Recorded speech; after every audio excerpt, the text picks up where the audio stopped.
ዛሬ ልቤ ላይ እግዚአብሔር ያከበደው ቃል ዋስትናው ምንድነው የሚል ቃል ከናንተ ጋር ልካፈል ነው የመጣሁት። ዋስትናው ምንድነው? የዋስትና ጥያቄ በጣም መሰረታዊ ጥያቄ ነው። የብዙ ሰው በዚህ ምድር ላይ ሲኖር ሴኩርድ ሆኖ እርግጠኛ ሆኖ ወደፊት ስለሚገጥመው ነገር ሁሉ ምንም አይነት ጥያቄ ሳይኖርበት ያለ ስጋት መኖርን የሚፈልግ ሰው ሁሉም ሰው ነው። ብዙ ሰው ይፈልጋል። ዛሬም ዋስትና ለሚያስፈልገን ጉዳይ ዋስትናችን ምንድነው የሚል አንዳንድ ጊዜ የራሴን ህይወት አየዋለሁ። የኔ አይነት ሰዎች ካላችሁ የኔ ቢጤዎች የኔ አይነት ህይወት ገጥሟችሁ ከሆነ ወጥነት የሌለው ህይወት ለመኖር በጣም ሲቸገር ራሴን አገኘዋለሁ አንዳንድ ጊዜ። እና አንዳንድ ጊዜ በአንድ በኩል ጌታ የተናገረኝ ነገር ተፈጽሞልኝ ሲሳካልኝ ያሰብኩት ህልሜ ሁሉ ሲሟላልኝ ነገር ሁሉ ስከትከትከትከትከት ሲልልኝ በቃ ቡረቃዬ አያደርስም ለያዥ ለገናዥ እስከማስቸግር ድረስ ስፈነጥስ ተውኝ በቃ እኔን አለማየት ነው ያለው። የዛ ጊዜ በቃ ፈንዲሻ በፈንዲሻ መሆን ነው። ፊቱ ሁሉ ጥርሶ ነው የሚባል ሰው ታውቃላችሁ? እንደዛ መሆን ነው። በቃ ለማገልገል መቸኮል ነው፣ ለማምለክ መቸኮል ነው፣ ለመዘመር መቸኮል ነው። በቃ ለመታዘዝ ሰውን ሁሉ ለማቀፍ በቃ የዛ ቀን በቃ የኔ አይነት ሰው የለም። እንዲህ አይነት የህይወት መስመር ውስጥ ማሳልፋለሁ። የሆነ ወቅት ላይ ግን ሁሉ ጊዜ ሞቅ ያለው ነገር ስለሌለ ማለት ነው፣ ሁሉ ጊዜ የጋለው ነገር ስለሌለ አንዳንዴ ደግሞ እምነቴ የሚፈተንበት ህይወቴ ቼክ የሚደረግበት የህይወት አጋጣሚ ውስጥ ስገባ ያልጠበቅኩት የህይወት አጋጣሚ ሲገጥመኝ እምነቴን የሚፈትን የህይወት አጣብቂኝ ውስጥ ስገባ ያልጠበቅኳቸው ፈተናዎች ድርድር ብለው መጥተው ሲመጡ ያኔ የዘመርኩት ነኝ እኔ እስክል ድረስ ያኔ እግዚአብሔር ያድናል እያልኩኝ በተጽናናውበት መጽናናት ብዙዎችን ለማጽናናት የቆምኩ ሰው እስከማልመስል ድረስ የእግዚአብሔርን ስም በእምነት የጠራው እስከማልመስል ድረስ ተሽመድምጄ አገኘዋለሁ ራሴ። ለማመስገን ቋንቋ ሲያጥረኝ፣ ለመጸለይ አቅም ሲያጥረኝ፣ ቤተክርስቲያን ለመሄድ ሲቸግረኝ እና እንዲህ ብዬ ጠይቃለሁ፣ ቀጥ ያለ ህይወት እስከ መጨረሻው ለመዶር ዋስትናዬ ምንድነው? የሚያነጫንጭ ነገር ሲገጥም፣ የሚያጉረመርም ነገር ሲገጥም፣ ለቅሶ ህይወታችንን ሞልቶት የስንፍና ንግግር እንድንናገር ድሮ ያጸደቅናቸውን የእግዚአብሔር መንግስት እውነቶች ሁሉ አሁን እንድናፈርስ የምንገደድበት የህይወት አጋጣሚ ውስጥ ስንገባ ቀጥ ብሎ ለመቆም እንደ አርበኛ ጀምሮ እንደ አርበኛ ለመጨረስ ዋስትናችን ምንድነው? ዛሬ በዚህ ማለዳ ይሄንን መልእክት ነው ለእናንተ ልነግራችሁ የመጣሁት። ወጥነት ያለው ህይወት ዛሬ እግዚአብሔር አምላክ ከፍታውም ዝቅታውም ወደማይመራው ቀጥ ወዳለ የህይወት ከፍታ ውስጥ ያስገባናል። ጳውሎስ እንደዚህ ያለ እኔ ያለ መጥገብንም አውቃለሁ፣ መራብንም ምን አደርጋለሁ አውቃለሁ። ከፍታ የሚባለውን ነገር ሁሉ አውቃለሁ፣ ታች የሚባለውንም ነገር አውቃለሁ። የትኛውም የህይወት ጥግ ግን ህይወቴን ዲፋይን እንዲያደርገው ፈቅጄለት አላውቅም። በዚህ ሁሉ የህይወት ኤክስትሪም ውስጥ ኑሮዬ ይበቃኛል የሚለውን ትምህርት ይሄንን ሚስጥር ምን ብያለሁ? ተምሬያለሁ። ኃይልን በሚሰጠኝ በክርስቶስ ሁሉን ምን አደርጋለሁ? እችላለሁ አለ። ሃሌሉያ። ጳውሎስ ያየው ከፍታ እኮ ጉድ ነው። መለስ ብላችሁ ፊልጵስዩስ መልእክትን አጥኑ። የትኛውም አይነት የህይወት ጥግ ላይ የደረሰ ሰው ነው። እሱም አያኩራራኝ። ያገኘው ጊዜ፣ ከፍ ያልኩ ጊዜ፣ በጣም ህይወት የተሳካልኝ ጊዜ፣ ዝና ያተረፍኩ ጊዜ፣ የገንዘብ ጋጋታ ሁሉ ወደ ህይወቴ የመጣ ጊዜ የተለየ ነገር እንደሆነለት ሰው ሆኜ ራሴን በመቁጠር አምልኮዬን አልቀይርም። የዛ ጊዜ ሳጣም ያጣ መናጢ ድሃ ምንም የሌለው ነገር ሁሉ የተዘጋበት ሲሆንም አይ ብርቅ አይሆንብኝ። በሁለቱም የህይወት አጋጣሚ ውስጥ አምልኮዬ አንድ ነው ይላል። እስቲ አሜን። ለምን? ለኔ ህይወቴ ክርስቶስ መሆኑን ምን ብያለሁ? አውቄያለሁ። ከፍ ያለ ነገር ሲመጣ ሌላ ተአምር እንደተፈጠረ ህይወቴን ለማድረግ የምሞክርበት አይደለም ብሎ ይናገራል። የኛስ ዋስትና ምንድነው? ዋስትናውማ የሰማችሁኝ ነው? በሉኛ። ዋስትናውማ ራሱን እግዚአብሔርን፣ በደንብ ስሙኝ፣ ራሱን እግዚአብሔርን ፐርሰናሊ ጥብቅ በሆነ ግንኙነት ራሱን እግዚአብሔርን ምን ማድረግ? ማወቅ። በቃ ብዙ የህይወት መንገድ ከፊታችን ለቀረ ለብዙ ወጣቶችም እዚህ ላለን ጎልማሶችም እናገራለሁ። ዋስትናው ይሄ ነው። እነግራችኋለሁ። በህይወት የተሞከረ ብዙዎቻችሁም በህይወታችሁ ያያችሁት ብዙ ዋስትና ይሆናል ብላችሁ የያዛችሁት ነገር የሆነ ጊዜ ያቆመኛል፣ ያስጨርሰኛል፣ ያዛልቀኛል ብላችሁ የያዛችሁት ነገር ሲያዛልቃችሁ አላያችሁትም። የሚያዛልቅ እውነት ግን ራሱን እስቲ ራሱን በሉ። ራሱን። ለዚህ ነው ጳውሎስ በኤፌሶን ምዕራፍ 1 ቁጥር 15 ላይ ላሉት ቅዱሳት ሲጽፍላቸው ከቁጥር 15 ጀምሮ እናንተ ጥቅሱን ጻፉት። ምን ብሎ ይነግራቸዋል? ስለናንተ ሰማው። ሁለት ነገር ሰማው ስለናንተ፣ በጣም አስደናቂ ነገር። በክርስቶስ ኢየሱስ ስላላችሁ እምነት ሰማው። ዋው እንዴት እንደምታምኑት ሰምቼ ተደነቅኩ። ሁለተኛ አየር ላይ የተንጠለጠለ ጌታ ጌታ የሚል ብቻ ሳይሆን ደግሞ ከሰዎች ጋር ባላችሁ ግንኙነት ደግሞ ለሰዎች ያላችሁንም ፍቅር ምን አረኩኝ? ሰማው። ዋው ጌታን እያመሰገንኩት መጸለይ ጀመርኩኝ ስለናንተ። ጌታን ማመን ለቅዱሳን ደግሞ በጣም ጠንካራ የሆነ የፍቅር ህይወት፣ በጣም አስደናቂ የህይወት ልምምድ፣ በጣም ደስ የሚል ጌታን ግን ስለናንተ ስለነዚህ ጉዳዮች እያመሰገንኩ ስጸልይ ሌላ ሌቭል ሌላ ደረጃ ደግሞ እንደሚቀራችሁ አስቤ ስለናንተ ደግሞ ጸልያለሁ። የልቦናችሁ አይኖች በርተው የጥበብና የመገለጥ መንፈስ መጥቶላችሁ የክብርን አባት ምን እንድታረጉት እስቲ እንድታቁት በሉ። ሰው ጌታንም አምኖ ከቅዱሳንም ጋር ደግሞ ደስ የሚል የፍቅር ህይወት እየኖረ ከዛ ያለፈ ህይወት ይጠበቅበታል ቢሆን ነው። ለካ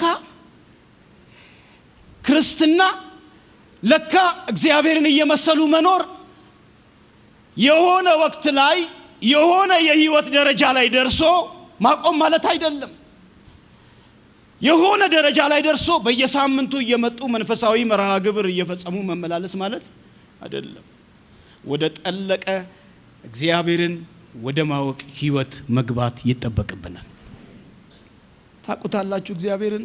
በዛ ጊዜ ሳትነቃነቁ ተደላድላችሁ መኖር የምትችሉበትን የመጥራቱን ተስፋ፣ በቅዱሳንም ዘንድ ያለውን የርስት ክብር ባለጠግነት፣ በሚደክማችሁ ጊዜ ደግሞ ሊያበረታችሁ የሚችለውን የእግዚአብሔርን የኃይሉን ታላቁነት ታውቃላችሁ። እንዳንሸወድ ዋስትና በማይሆኑ ሸዋጅ ነገሮች፣ አታላይ ነገሮች እግዚአብሔርን ያወቅን መስሎን ጠንካራ ባልሆነ መሰረት ላይ ቆመን ማጣፊያው እስከሚያጥረን ድረስ ልናስተካክል እስከማንችል የምንደርስበት የህይወት አዘቅት ውስጥ ከመግባታችን በፊት ዛሬ የተንጠለጠልንባቸውን ሸዋጅ ዋስትናዎች በእግዚአብሔር ቃል እውነት እንሽራቸዋለን። እግዚአብሔር ይመስገን። እኔ በጣም የሚደንቁኝ ሰዎች አሉ መጽሐፍ ቅዱስ ላይ፣ እናንተ ታጠኗቸዋላችሁ ቤት ገብታችሁ። ሉቃስ 24 ላይ ያሉ የኤማውስ መንገደኞች የጌታ ደቀ መዛሙርት ኢየሱስ ክርስቶስ በነበረበት ዘመን ሲያገለግል በአካል አብረውት ላይቭ የሚናገረውን የሚያስተምረውን ነገር የሰሙ አንድ አትሉ? እስቲ አንድ በሉ። ትምህርት ብቻ አይደለም፣ ላይቭ የሆነ ተአምራት ኢየሱስ ሲያደርግ አስደናቂ ተአምራቶችን ሲፈጽም አብረውት የነበሩ አብረውት ይወጡ ይገቡ የነበሩ ሁለት አትሉም? ስለሚደርስበት መከራ ደግሞ የሆነ ሰርፕራይዝ ነገር አይደለም የገጠማቸው። ስለሚደርስበት መከራ ደግሞ አስቀድሞ ይነገራቸው። ኃጢአተኞች ይይዙኛል፣ ይተፉብኛል፣ ይወጉኛል፣ ያስሩኛል፣ ይሰቅሉኛል ማለት ድንገት ሲሆን ደግሞ ሰርፕራይዝ ሆነው ወገባቸው ተፈቶ እንዳይደነግጡ ማለት ነው። ቀድሞ ይነገራቸው። ደግሞ ስለሚደርስበት መከራ ብቻ ሳይሆን ስለሚሆነው ተስፋ፣ ስለ ትንሣኤው ተስፋ እንደሚነሳም ደግሞ ቀድሞ ይነገራቸው። ይሄን ሁሉ አይነት የህይወት ልምምድ ከኢየሱስ ጋር አሳልፎ ላሽ ማለት ይቻላል ማለት ነው? ካላወቀው ይቻላል። ልክ ያለው ነገር ተፈጸመ። ልክ እንደተናገረው ኢየሱስ ያለው ሆነበት። ሲሆንበት ወዮ ወዮ ወዮ እቺ ሰውዬ ለካ ታዋጣም ነበር አሉ። እንዴ ተነግሮም እንዴ እያዛለው ብሎም ተይዞም እሞታለው እሰቀላለሁ ብሎ ተሰቅሎም እሺ ተሰቅሎ ብቻ የሚያበቃ ቢሆን ኖሮ አንድ ነገር ነው። እነሳለሁም ብሎ ኢየሱስ ይካዳል። ምን እነዚህ ደንቋል እንዴ? እኛ በየቀኑ አይደል እንዴ በተለያየ ውሳኔዎቻችንና የህይወት አቋሞቻችንን ምንክደው? አንድ ያዝ እንጂ የህይወት መርህያችን የሚፈተንበት የህይወት አጣብቂኝ ውስጥ አንግባ እንጂ የተያዝን ቀን አላቀውም አላልንም ወይ? አፍ አውጥተን እንደ ጴጥሮስ እኔ ከቶን አላውቀውም እንድንተጠብቃል አይደል? እሱም ቢሆን አስፎግሮበታል። ምን አይነት ሰው ነው? አላቀውም እያለ ትመስለዋል። ታቋል። እንደሱ ይሻላል፣ እንደሱ ያርግብን። ያንዳንዶቻችን እኮ እንደዛም ካልሆነ አደገኛ ነው። እና ተውት፣ ኢየሱስን ተውት። በቃ ይሄን ጌታ ትተውት ከኢየሩሳሌም ተነሱ። ጨርቃቸውን ሸክፈው ወደ ኤማሁስ ሄዱ። በቃ መጽሐፍ ቅዱስ ሲናገር እንዲያውም እየጠወለጉ፣ እግዚአብሔር ከዚህ ይጠብቃችሁ። እየጠወለጉ ከፍሬያማነት ከህይወት እየጎደሉ ከበረከት እየጎደሉ እየጠወለጉ ወደ ኤማሁስ። ይሄ ቸር ጌታ ጥሎ የማይጥል ጌታ አልመጣም። አሁን እነዚህ ጋር ትመጣለህ ተመልሰ ይሁን ሳይገባው ሳያቅ የሳተውን እሺ ይሄ ሁሉ ነገር ኢንቨስት ተደርጎበት ከኤስ ከዜድ ድረስ ሁሉ ነገር የተነገረው ሰው ሲክድ ትሄዳለህ እሱ ጋር? ኢየሱስ ነው ችግሩ፣ ኢየሱስ ነው። ይሄዳል ኢየሱስ። አንተ በጣም ላትሄድ ትችላለህ። አንዳንድ ቦታ አንዳንድ ሰው ላይ ልብ በጣም ደንድኖ ተስፋ ቆርጠህ ላትሄድ ትችላለህ። ኢየሱስ ግን ይሄዳል። ምናልባት እዚህ ጉባኤ ካላችሁ በራሳችሁ ተስፋ የቆረጣችሁ ከዚህ በኋላማ የኔ ነገር ከሱ ጋር እንዴት ይቀጥላል ብላችሁ ማህተም ደምድማችሁ የዘጋችሁ ካላችሁ ኢየሱስ ዛሬም ተስፋ አለው። ይመጣል ኢየሱስ። መጣ። እናንተ አላወቁትም። በምን ያውቁታል?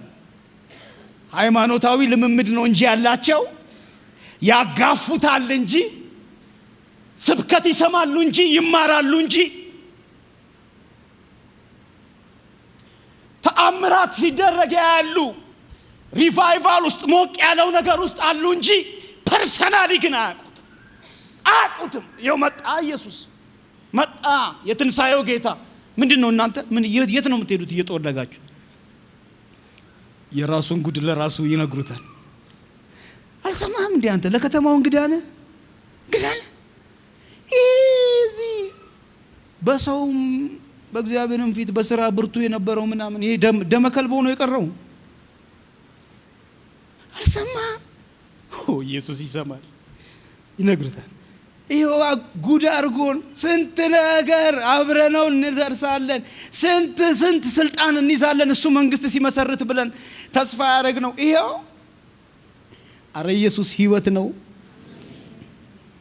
እዚህ ምድር ላይ ሰው ሁሉ በሚጋደልለት፣ ሰው ሁሉ በሚሟሟትለት፣ ለማግኘት በሚራወጥበት ነገር ላይ ኢየሱስን ተስፋ አርገው ከሆነ ልንገርህ፣ እሱ ትክክለኛ መሰረት አይደለም።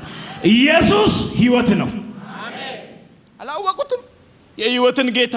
ምን አይነት የሚያሳዝን ነገር ነው! ምን አይነት የሚያናድድ ነገር ነው! ታውቁታላችሁ። ይነግራቸው ጀመር። ከብሉይ ኪዳን ጀምሮ ይነግራቸዋል። ያንኑ ይደግምላቸዋል፣ ይነግራቸዋል። በቃ አሳዘናቸው መሰለኝ። ና ቤት ግባ አሉት። ቤት ገብተው ምግብ መብላት ሲጀምሩ እንጀራን ቆረሰና ባርኮ ሲሰጣቸው አይኖቻቸው ምን አሉ ይላል? ተከፈቱ በሉ፣ ተከፈቱ በሉ።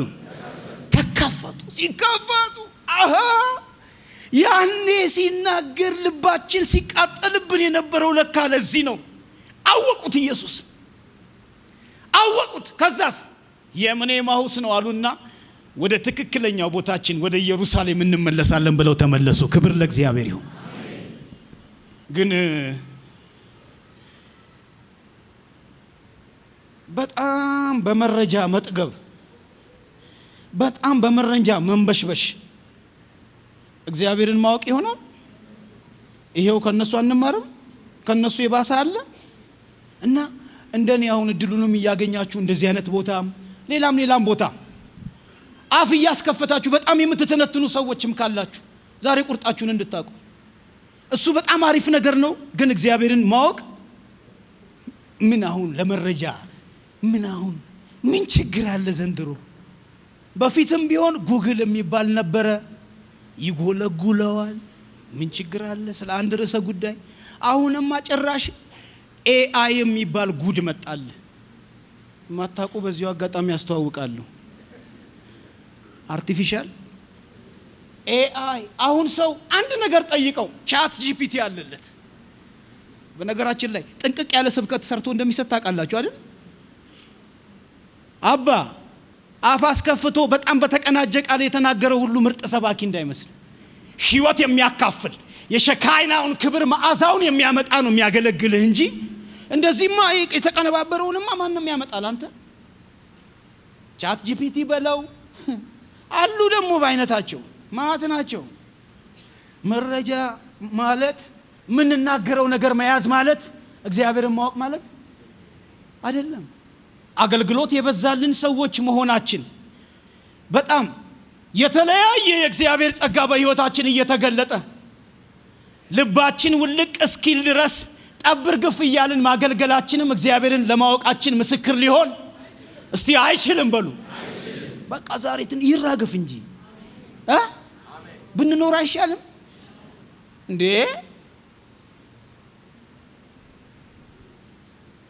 አንዳንድ ሰው እኮ ሳያውቀው እኮ አያውቀውም እኮ በግል ሳያውቀው ለገንዘብ፣ ሳያውቀው ለዝና፣ ሳያውቀው ለታይታ እድሜውን እየጨረሰ መጨረሻ ላይ እኮ ላይዘልቅ ብዙ ሰው ተጎዳ እኮ። አንተ የሚያዘልቀው ራሱን ማወቅ እንዴ? ይሁዳን አታየውም? አሁን ይሁዳ አያሳዝንም? ተቆጠረ እኮ መጀመሪያ። ይሁዳ እኮ ያሳዝናል። እንዴት የሕይወትን ራስ በ30 ብር ትደራደራለህ? አንተ ባታውቀው ነው። አንተ ዘንድሮ እኮ ብዙ ድርድርም አለ። ምንም ራሳችሁን ተመልከቱ። ምንም የትም ሰፈር አትሂዱ። አይነቱ ይለያያል እንጂ ባገለገለማ ማቴዎስ 7 ላይ ያሉ ሰዎች አስጨብጭበው አይበልጡንም እንዴ? አለቅልቀው በደንብ። ዛሬ ሰው ሁሉ ባገለግልበት ብሎ የሚንጫጫበትን ጸጋ አላሳዩም እንዴ? እነሱ አላሳዩም ወይ? አሳይተዋል። በስምህ አጋንንትን አላወጣምንም እንዴ? ስንት ድንቅ ተአምራት በስምህ አልሰራንም እንዴ? ከተሆኑ አሁን እኮ ዛሬ አይደለም ያኔም አላቃችሁም ነበር። ያኔ ይሄ ድምቅ አርጋችሁ አጋንንቱን ስታንጫጩ፣ የተለያየ በጣም ቀውጢ ነገር ስትፈጥሩ፣ ሰው ሁሉ በጣም ኃይለኛ ነገር ሆነ ብሎ ሲያደንቃችሁም ያኔ ምን አላረጋችሁ? እግዚአብሔር ከዚህ ይጠብቃችሁ። አንዳንድ የምትበልጡኝ ሰዎች እንዳላችሁ አውቃለሁ፣ ግን በእግዚአብሔር ስም መርቃችኋለሁ። እግዚአብሔር ከዚህ ይጠብቃችሁ። እኔ እኮ መፈራው እዚህ የማቴዎስ 7 አይነት አገልጋዮች አሁን አይደብርም? እኔ ካስወጣሁት አጋንንት ጋር እዛ ሰፈር አብረን ብንገናኝ መጨረሻ ላይ እንዴ አስወጥተኝ ሳቋው ግን ይደብራል። እንደዚህ እንድላ ለማድረግ ላለመጨረስ እኮ ራሱን ማወቅ። እስቲ ላውቅ እፈልጋለሁ በሉ ባካችሁ፣ ላውቅ እፈልጋለሁ በሉ። እና አገልግሎት አሪፍ ነገር ነው። በዚህ አጋጣሚ ለማገልገል የምትለመኑ ሰዎች ካላችሁ ስርዓት ይዛችሁ አገልግሉ። ሰው ለምኖ ነው ማገልገል ያለበት። እኔ አገልግሉ ምናምን መባል የለበትም። ግን አገልግሎት ደግሞ ዋስትና ሊሆን ረጅም ዘመን በእግዚአብሔር ቤት ውስጥ አንዳንድ ሰው እኮ ሲደረድር ሲቪውን መከራ ነው። እኛ እኮ ያቀናን ምናምን አይረ አሪፍ ነው በራሱ፣ ግን ለሽማግሌ ምርጫ ምናምን ሊያገለግል ይችላል። ግን እዚህ ዋስትና ሊሆን አይችልም። እርሱም ማወቅ በግል ከእርሱ ጋር ያለንን የጠበቀ ግንኙነት በጣም ሲሪየስ ነው። በነገራችን ላይ በጣም ሲሪየስ ነው ማወቅ። ዛሬ ጠይቃችኋለሁ፣ በጣም በታላቅ ትህትና ጠይቃችኋለሁ። ታውቁታላችሁ? ፕሊዝ በጣም ሲንሰርሊ በጣም ከልባችሁ እንድትሰሙኝ ይፈልጋሉ። ታውቁታላችሁ ወይን ጌታ ከማጋፋት ባለፈ የሆነ የሃይማኖት ጥላ ውስጥ ተቀምጦ የሆነ ፕሮቴስታንት የሚባል የእምነት ጎራ ውስጥ ሆኖ የተለመዱ አንዳንድ የሃይማኖት ስርዓቶችን ሳያቋርጡ በየሳምንቱ ሳያዛንፉ እየፈጸሙ እየኖሩ ሳያውቁት መኖር ነው የሚሻል። ታውቁታላችሁ ወይ? ኢትስ ቬሪ ሲሪየስ። ለምንድን ነው ሲሪየስ የሆነው? ልንገራችሁ። እግዚአብሔርን ማወቃችን ከመሰጠታችን ጋር ከመገዛታችን ጋር ትክክለኛ ከሆነው አምልኳችን ጋር በጣም የተቆራኘ ስለሆነ ነው። አሰፍ የሚባል ሰውዬ መዝሙር 72 ላይ በቅንፍ 73 ይመስለኛል፣ እዩት እናንተ ስታጠኑት። ኃይለኛ የእግዚአብሔር ቤት ውስጥ የሚያስመልክ በዝማሬ የሚያገለግል አገልጋይ ነው። ልባቸው ለቀና ለእስራኤል እግዚአብሔር እንዴት ቸር ነው አለ። ገና ቁጥር 1 ሲጀምር ዋው በቃ ይሄ የዘውትር አገልግሎቱ ነው። እኔ ግን ህይወቴን ሳየው አካሄዴ ቀጥ ብሎ መሄድ አልቻለም። በቃ እግሮቼ ቀጥ ብሎ ሊሄዱልኝ አልቻሉም። ተደነቃቀፉብኝ። ቀጥ ማለት አልቻልኩ። እንደ ድሮ እግዚአብሔር ቸር ነው፣ እግዚአብሔር ያድናል፣ እግዚአብሔር የምሕረት አምላክ ነው እያልኩኝ ማወጅ አልቻልኩም። ለምን? አሳፍ የኃጢአተኞችን ሰላም አየዋ። እኔ ሰላም መገኘት ያለባት ሰፈሯ ቅዱሳን ሰፈር ነው ብዬ ስጠብቅ በሰላም የሚምነሸነሹት ኃጢአተኞቹ ናቸው። ኃይላቸው እጅግ ታላቅ ነው፣ ሊኮሰምኑ የሚገባቸው። ልባቸው ከምኞታቸው በላይ ነው የሚያገኘው። ወስማም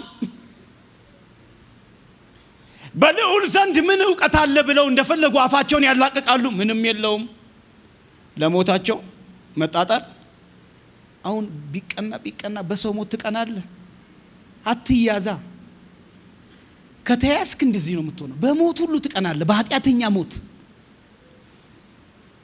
አሳፍ ተቸገረ ማምለክ፣ ተቸገረ። እግዚአብሔር ዛሬም ይችላል፣ ዛሬም ያድናል፣ ዛሬም ኤልሻዳይ ነው ብሎ ድሮ በእምነት በጉልበት በፓሽን በቦልድነስ ሲናገር የነበረውን ነገር ማረጋጋተው ተዘባረቀበት።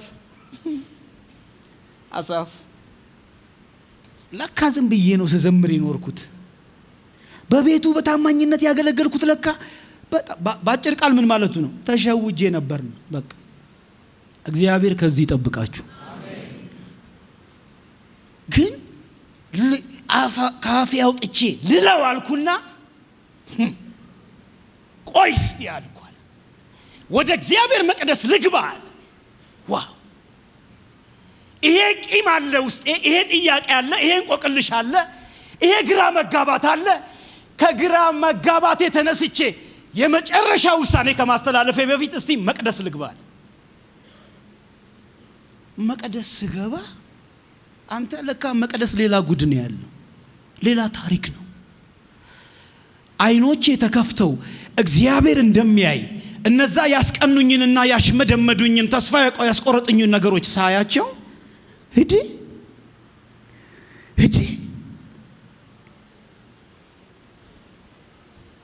ለካ መጨረሻቸው ጥፋት ነው አለ። አቤቱ ከህልምስ እንደሚነቃ ስትነቃ ምልክታቸው ምን ታደርጋል? ታስነውራል። እንዲያውም በድጥ ስፍራ አስቀመጥካቸው አላለም?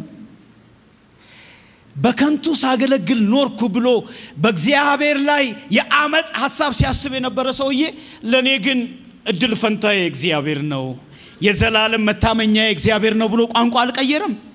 መቼ ነው ግን የቀየረው? እስቲ መቅደስ ሲገባ በሉ።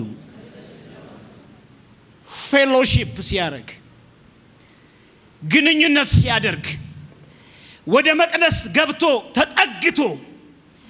ተጠግቶ ተቆራኝቶ ሲያቀው፣ ሃሌሉያ ሲያቀው፣ አቤቱ በድጥ ስፍራ አስቀመጥካቸው። እነዛ ሁሉ ሞታቸው ያስቀና ሰዎች ለካ ድጥ ላይ ሆነው ነው። አንተ አሁን እኮ ልባችንን የሰቀሉ ሰዎች ለካ ሁሉ ድጥ ላይ ናቸው። አረ መቅደስ ግባና ስነ ስርዓት ያዝ። መቅደስ አልገባ ብለህ እኮ ነው አንዳንድ ጓደኞች በጣም በአቋራጭ የአመጽ መንገድን እያብካኩት እንደፈለጉ እየኖሩ በአጭር ጊዜ ውስጥ አንድ ቆንጆ መኪና ይዘው መጥተው ባጠገብ ሲያረጉ፣ አረ ስርዓት ይዘህ መቅደስ ግባ። ሕይወታችን ክርስቶስ ነው። አረ በደንብ አሜን። እኛ ይኸውልህ እንደዚህ አንገትህን ይዘን ብንሰብክህ ራሱ አትሰማንም። 12 ክሬዲት አወር ብናስተምርህ ራሱ አትመለስም። መቅደስ ነው የሚመልስህ አንተን። ልክ እንደ ዕንባቆም ማለት እኮ ዕንባቆም እኮ የታለ እንደዚህ ነው እንዲያውም እያለ የታለ አንተ ብትኖር ኖሮ የሁሉ ይደርስብን ነበር። አንተን ብለን ተከትለን አይደለ ይኸው ተንከራተን የቀረ ነው። የታለ እግዚአብሔርን እኮ ነው።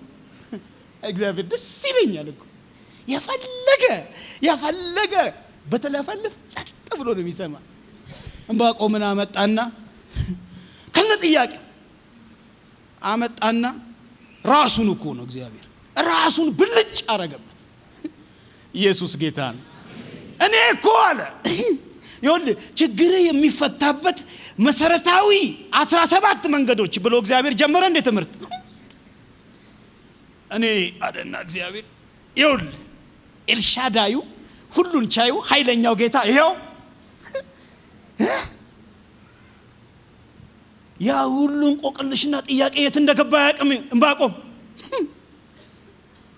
ምንም እንኳን በለስ እኮ ታፈራለች፣ ግን ባታፈራም ያ ሁሉ ጥያቄ የት ገባ? ጌታ እግዚአብሔር ምኔ ነው? ኃይሌ ነው። እግሮቼን እንደ ዋላ እግሮች በከፍታዎችም ላይ ማምለክ የቸገራችሁ፣ መገዛት የቸገራችሁ፣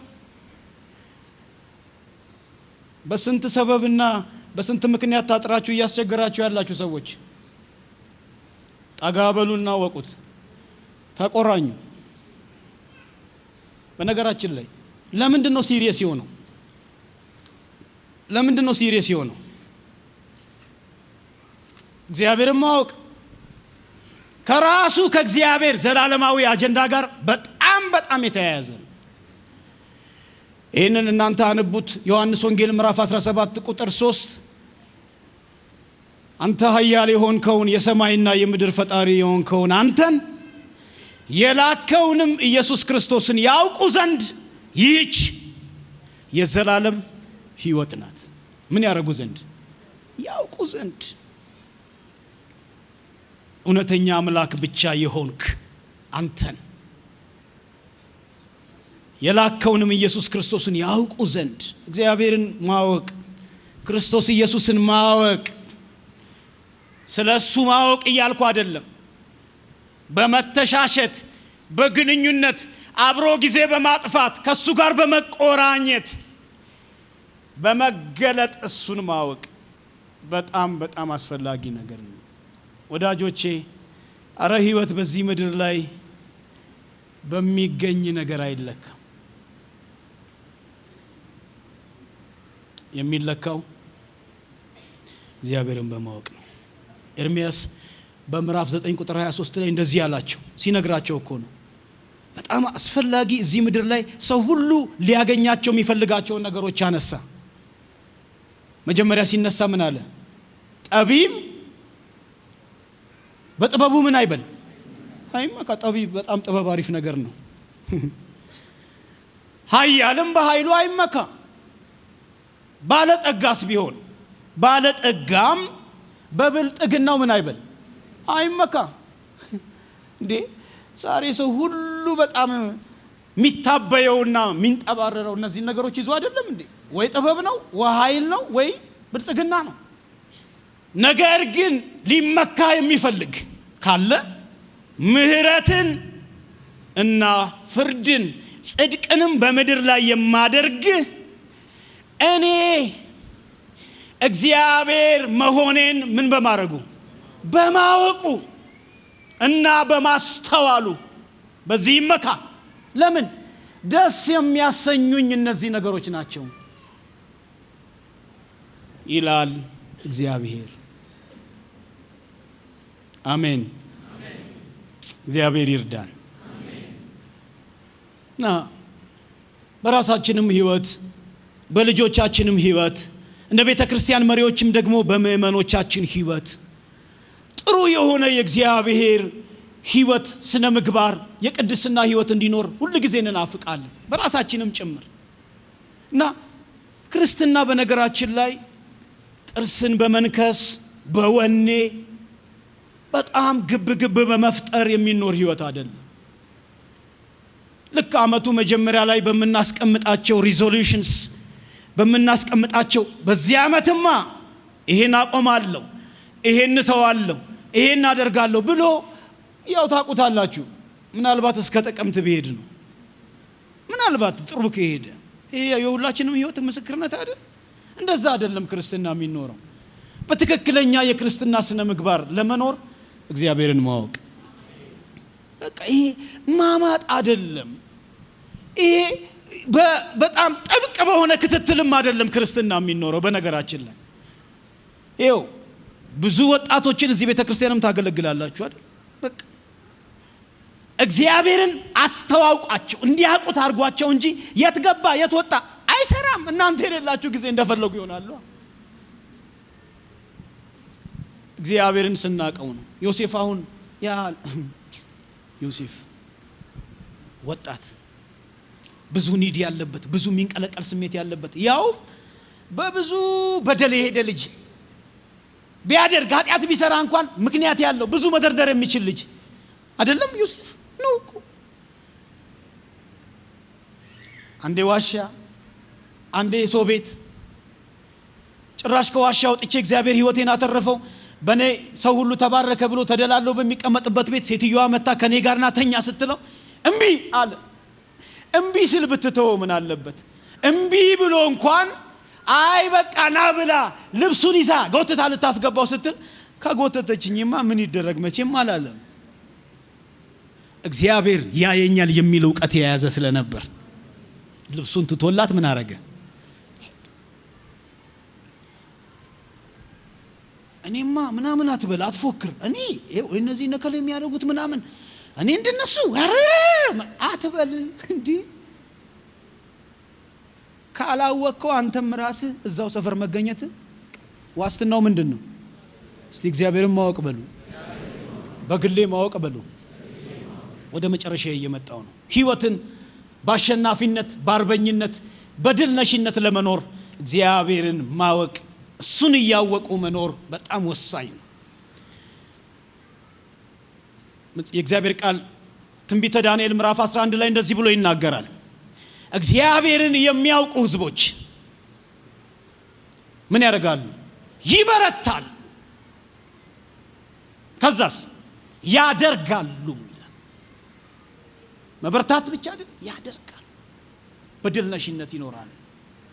እግዚአብሔርን ማወቅ የብርታታችን የድል ነሽነታችን ውጤት ነው።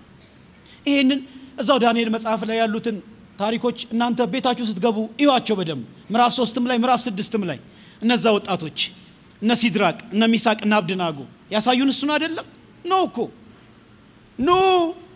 ኑ ለወርቁ ምስል ምን በሉ ስገዱ።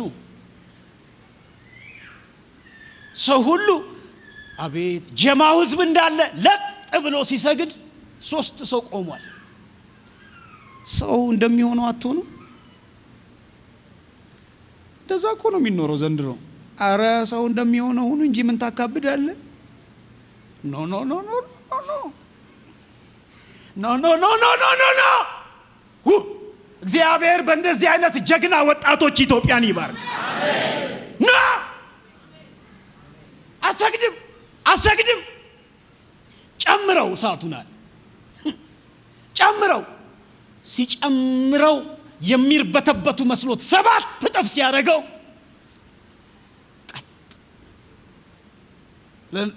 ለመርዶክዮስ ነው የተጻፈለት ያለ መነሳትና ያለ መናወጥ ምን ብሏል? ዋው ደነቀው። በጣም አልገባ አለው። እነዚህ ቆይ መጨረሻውን እናሳየዋሉና ስማ አሉት። ከዚህ እሳት ምን ያደርገናል? ያድነናል በሏ። ያድነናል። ግን ይሁን በጣም ይውጣል ቁርጡን ወቀው። ባያድነንም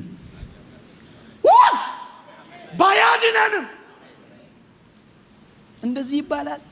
ማቶ ካልሆንክ የሆነ እብድ ነገር ንክ ነገር ካልሆንክ እንደዚህ ይባላል። የገባው አምላኩን በትክክል ጥንቅቅ አርጎ ያወቀ ነው የሚለው። ይሄንን ማንም መደደ ይላል መሰለ። ይሄንን አይልም። አልሰግድ ምን ማለት ነው? ባጭር ቃል ሳያድንም ከዚህ የወርቅ ምስል እግዚአብሔር ይሻላል። ሳያድን ስታቀው ነው እንደዚህ የምትለው። ስታቀው እንዲህ ተጠግተ ተሻሽተህ አባ ብለህ ስታቀው እኮ ነው እንደዚህ አይነት ወኔ የሚመጣብህ እንጂ ጠቅለል ብለህ ነው የምትገባው። ምን ለዛች ሰዓት ላሽ ብዬ በወጣስ ብለህ ነው የምትለው። ገባ ጀግናው ሲገቡ አልገባም ገባ። ታሪክ መሰለ እንዴ? በመንፈስ ቅዱስ ቅዱሳን ሰዎች እየተነዱ የጻፉት እውነት ተጽፎ መጥቶልናል። ለተኖረው እኮ ነው። አንተ በደረስክበት ቦታና ምዕራፍ ላይ እየተንሸራተትክ ወንጌልን እንድትሸቅጥ አይደለም ይሄ ቃል እጄ የገባው። እነከሌ እንደፈለጉ ይኑሩ። አንተ እኮ ተመርጠህ ነው። አንተ እኮ ሌዊ ነህ።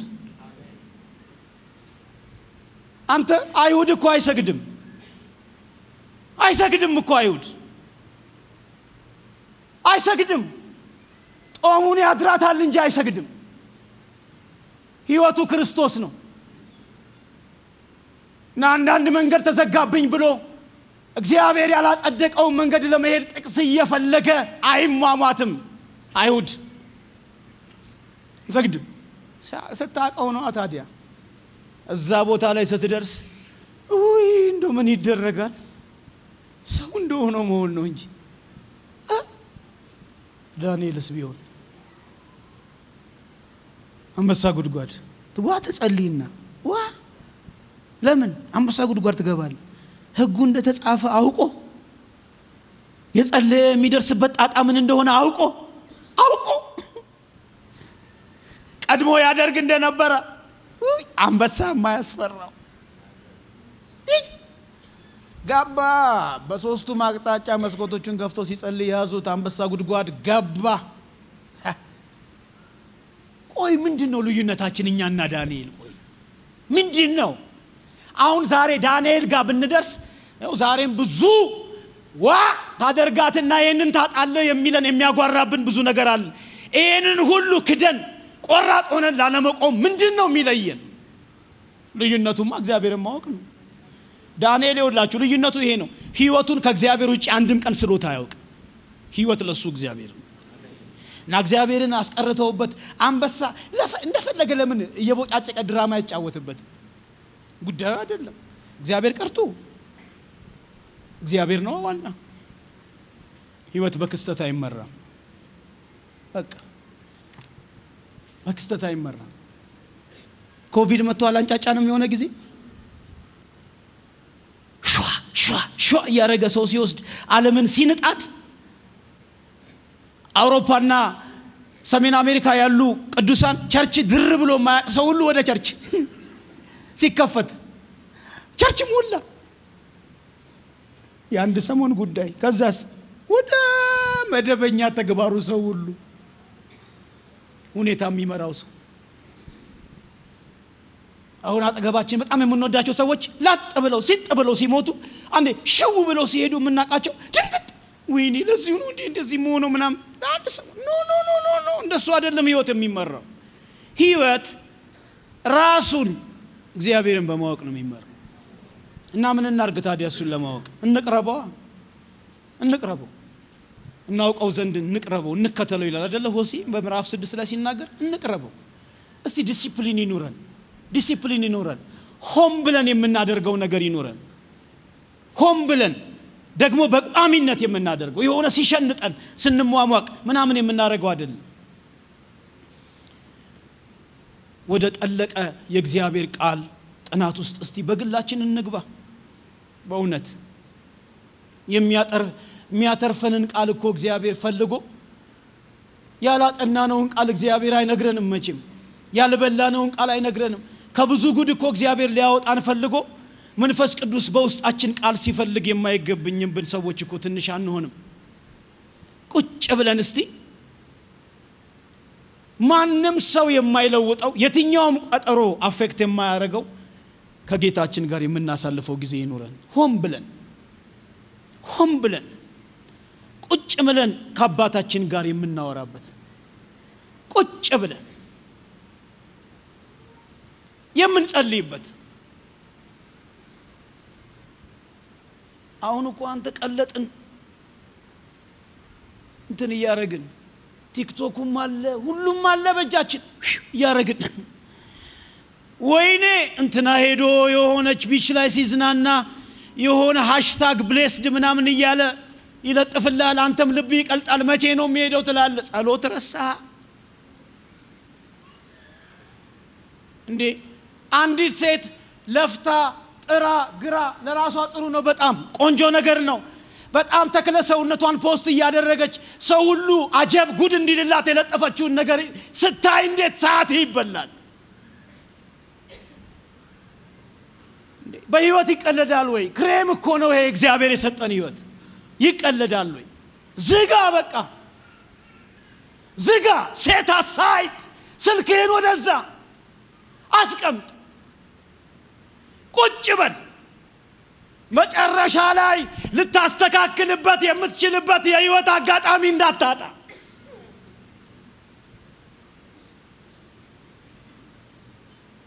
ቁጭ በል። ማንም የማይነካው የትኛውም አይነት ሰው ቀጠሮ የማያዛንፈው ከአባት ጋር ቁጭ ብለ የፍቅር ግንኙነት የምታሳልፍበት የምታጠናበት እሱን ለማወቅ ስቴፕ የምትወስድበት ሆም ብለ በቋሚነት የምናረገውን ጊዜ እንድናበጅ እግዚአብሔር ሁላችንንም ይርዳን። የመጨረሻው ነጥብ ይሄ ነው። እግዚአብሔርን ለማወቅ ከሚራቡት ሰዎች ጋር ባልንጀርነትን መስርት። በቃ ለማወቅ ከሚፈልጉት ጋር